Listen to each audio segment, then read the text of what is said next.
Friends, இன்றைக்கி நம்ம வட்டலாப்பா பண்ண போகிறோம். அதுக்கு 6 எக்கு பாருங்கள் ஃப்ரெண்ட்ஸ். முட்டை போட்டாச்சு. அப்புறம் பால், இந்த முட்டை எவ்வளோ இருக்குது அவ்வளோவே தான். சுகரும் கூடி சேம் அமௌண்ட் ஆஃப் சுகர் வேணும். நீங்கள் எல்லாம் ஒரு செப்பரேட் பவுலில் எடுத்திங்கன்னா சேம் கணக்கில் எல்லாம் எடுத்துக்கோங்க. நான் கொஞ்சம் சர்க்கரை கம்மியாக யூஸ் பண்ணுறதுனால கம்மி தான் சர்க்கரை யூஸ் பண்ண போகிறேன்.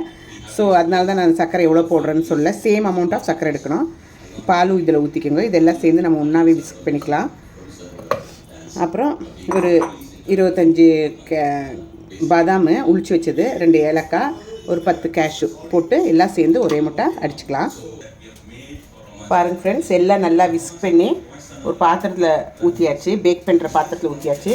இது ஒரு ஃபாயில் பேப்பர் வச்சு நல்லா க்ளோஸ் பண்ணிவிடுங்க. வேவிக்கிற மாதிரி தான் வேவிக்கணும் இது. But 1/2 hour வேவிக்கணும். கை சுடாமல் வச்சுக்கோங்க. ஒரு 1/2 hourக்கு பேக் பண்ணிக்கலாம் நம்ம. இது ஆவியில் ஸ்டீம் 30 minutes ஆகிடுச்சு ஃப்ரெண்ட்ஸ். வாங்க பார்க்கலாம் எப்படி இருக்குதுன்னு. வாவ், சூப்பராக இருக்குது, எம்மியாக இருக்குது. இது ஆறின பிறகு தான் பாத்திரத்துலேருந்து எடுக்கணும். இது இப்படி குத்தி பார்க்கும்போது ஒட்டுலாட்டி பாருங்க, ஒட்டலை. ஸோ இது ஆயிடுச்சுன்னு அர்த்தம்.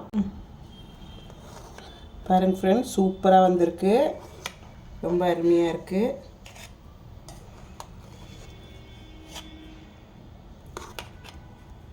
பாருங்க எவ்வளோ நல்லா இருக்குது பார்த்தீங்களா? அங்கே இருங்க, சூப்பராக இருக்குது, சாஃப்டாக இருக்குது, நல்லா இருக்குது. டேஸ்ட் பண்ணுவோம் சாப்பிட்டு.